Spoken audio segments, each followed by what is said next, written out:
स्तर पर प्रक्रियाधीन है। माननीय मंत्री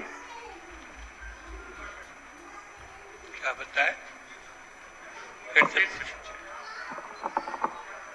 बिहार शारीरिक शिक्षा स्वास्थ्य अनुदेशक नियुक्ति हेतु पदों के सृजन प्रशासी पदवर्ग समिति की स्वीकृति के उपरांत किस स्तर पर प्रक्रियाधीन है? महोदय, प्रशासी पद वर्ग की स्वीकृति मिल चुकी है और इस संबंध में अंतिम निर्णय लिया जाना है।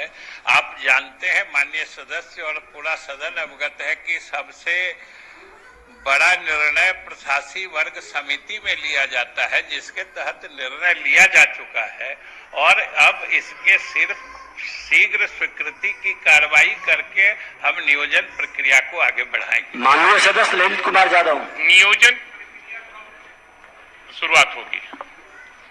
नियोजन की प्रक्रिया इसकी अंतिम स्वीकृति दे दी जाएगी, नियोजन प्रक्रिया प्रारंभ हो जाएगी।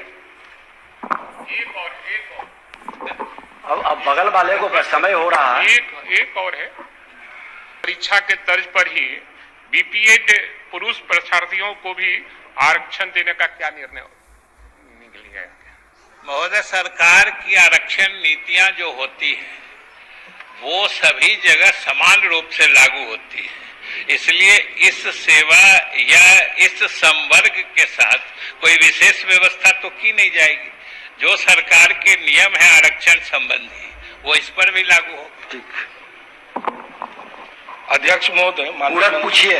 जी महोदय, माननीय मंत्री जी का जवाब है महोदय, हमने तो 17, 18, 19, 20 और 20, 21 में जो नीति आयोग का रिपोर्ट है, हम लोगों ने 17, 19वां कहा स्थान है। माननीय मंत्री जी ने उससे बढ़ चढ़ के 29वां, 28वां बताए हैं, 18, 19, 19, 20 में। तो महोदय, माननीय मंत्री जी ने स्वीकार किया है कि राज्य के जो शिक्षा व्यवस्था है चौपट है। ये अपने जवाब में बोले हैं। हम तो 17, 18 पोजीशन बताए हैं। जो नीति आयोग का रिपोर्ट है महोदय, उसमें माननीय मंत्री जी ने सही स्वीकार किया। आप पूरा चिंता करिए। मैं माननीय मंत्री से ये पूछना चाहता हूं, जी देख रहे हैं, ये केवल हमने गुणात्मक सुधार के संबंध में प्रश्न किया है, क्वालिटी ऑफ एजुकेशन का, लेकिन माननीय मंत्री जी ने केवल कोविड काल का इसमें बखान जवाब में दिए। आपका हम ये कह रहे हैं कि सुधारात्मक बिहार में शिक्षा में सुधारात्मक कब तक करना चाहते हैं? महोदय, ये तो पूरे लक्ष्य प्राप्ति की बात है और हम लोग तो चाहते हैं कि शीघ्र हो जाए कोरोना काल खत्म होने के बाद। महोदय, लेकिन एक चीज और, हम माननीय ललित जी के प्रश्न के संदर्भ में बताना चाहते हैं कि आपने कहा कि आपने प्रश्न में पूछा है 17वां, 19वां और हमने बताया आपको उससे भी आगे 28वां, 29वां। हम तो कह दिया, आपने बोला स्वीकार किया। तो ये कोई बढ़ चढ़ के, ये कोई हमारी उपलब्धि नहीं है जो बढ़ चढ़ के हम बता रहे हैं। हम सिर्फ सदन को यह कहना चाहते हैं कि इससे समझना चाहिए कि सरकार किसी भी सच्चाई और हकीकत को छिपाना नहीं चाहती है। भले आपको मालूम हो नहीं हो, लेकिन जो सच्चाई है हम अगर उससे भी अधिक है तो वो आपको बता रहे हैं। और अध्यक्ष महोदय, एक चीज और इस संदर्भ में हम सरकार की जो सोच है उससे सदन को अवगत कराना चाहते हैं कि नीति आयोग के इसके लिए जो डेटा कलेक्शन का तरीका या पैरामीटर्स उसके जो है मापदंड या मानदंड है, हम लोग उसमें भी संशोधन का दे रहे हैं, क्योंकि जो विकसित प्रदेश है और जो विकासशील या गरीब प्रदेश है उनकी तुलना एक ही मानक पर नहीं की जा सकती। हम कहाँ खड़े हैं इससे ज्यादा महत्वपूर्ण है कि हम जा किधर रहे हैं। और हम कहाँ खड़े हैं ये अलग बात है, लेकिन हम ऊपर की ओर बढ़ रहे हैं। अब तारांकित प्रश्न लिए जाएंगे। अब समय हो गया है। मंत्री जी कब तक की गीत गाते रहे? क्या महोदय, एक मिनट सदैव जी, इससे रिलेटेड पूरक है महोदय। यानी सरकार कह रही है कि हम सबसे नीचे अब आगे बढ़ चुके हैं। पूरा तो पूरा अब आगे बढ़ चुके हैं। नहीं महोदय, पूरा पूछ रहा है। समय पूरा हो गया, उनका प्रश्न खत्म नहीं हुआ महोदय, प्रश्न नहीं खत्म हुआ, पूरा पूछना है महोदय। प्रहलाद जी, माननीय नेता प्रतिपक्ष उठते हैं, आप मत उठिए, बैठिए।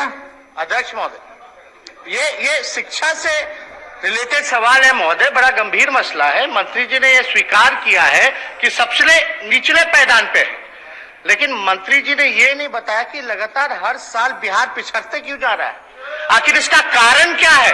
और इस अध्यक्ष महोदय, अगर पिछड़ता जा रहा है 28वें 29वें नंबर पे है, तो क्या कदम उठाया मंत्री जी ने गुणवत्ता को बढ़ाने का। मात्र कोरोना का रोना रोने से बिहार का भविष्य जो है सुधरने वाला नहीं है महोदय। अच्छा, माननीय मंत्री जी, आपसे बहुत अपेक्षाएं लोगों को बढ़ी है। चलिए, वो तो महोदय, जब तक फिर आप उठ गए। महोदय बैठिए ना, आप बैठिए ना। माननीय आप नहीं चाहते इनका जवाब आवे। नेता प्रतिपक्ष ने जो कहा वो तो जिसका उत्तर हम दे चुके, उसी का प्रश्न आपने किया। हमने तो कहा कि हम कहां खड़े हैं, इससे ज्यादा महत्वपूर्ण है कि हम जा किधर रहे हैं। हम नीचे भले हैं, लेकिन पहले से बहुत आगे बढ़े हैं, यही तो हम कहना चाह रहे हैं। श्रीमती मंजू अग्रवाल, नहीं, अब समय समाप्त हो गया, बैठ जाइए सज्जन जी। श्री मंजू अग्रवाल, पूछे। कब तक प्राथमिक विद्यालय स्थापित अपने अगल बगल के माननीय दूसरे की चिंता करेंगे तो सभी प्रश्न आ जाएंगे पूरा। चलिए, माननीय मंत्री शिक्षा विभाग,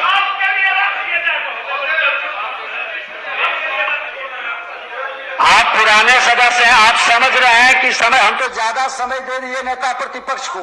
आप बैठ जाइए, बैठ जाइए।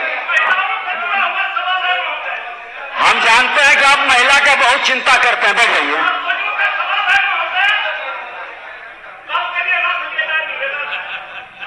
उत्तर आ चुका है, आपको उत्तर आ चुका है, अलग से माननीय मंत्री जी से मिल लीजिएगा। अलग से माननीय मंत्री, उत्तर आया हुआ है। चलिए, माननीय मंत्री शिक्षा विभाग, माननीय मंत्री शिक्षा विभाग मंजू अग्रवाल जी का प्रश्न है। वैसे भी महोदय सत्यदेव बाबू, आप तो अलग से मिलते ही रहते हैं, तो ये तो अलग में कभी पूछे नहीं। आप अलग में पूछ लिए होते, हम आपको बता देते। महोदय, अब मंजू जी का ना, मंजू जी का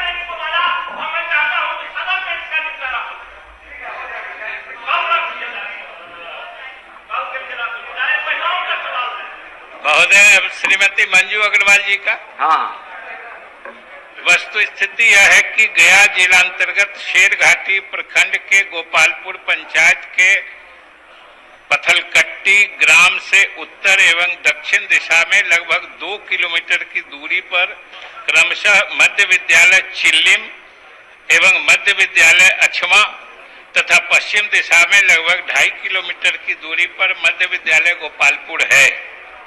समग्र शिक्षा अभियान के अंतर्गत पथलकट्टी गांव में भी प्राथमिक विद्यालय खोलने के संबंध में सरकार कार्रवाई करेगी।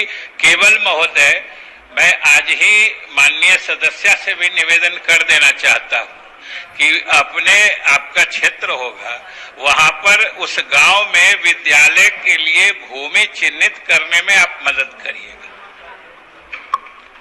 श्री छोटे लाल राय,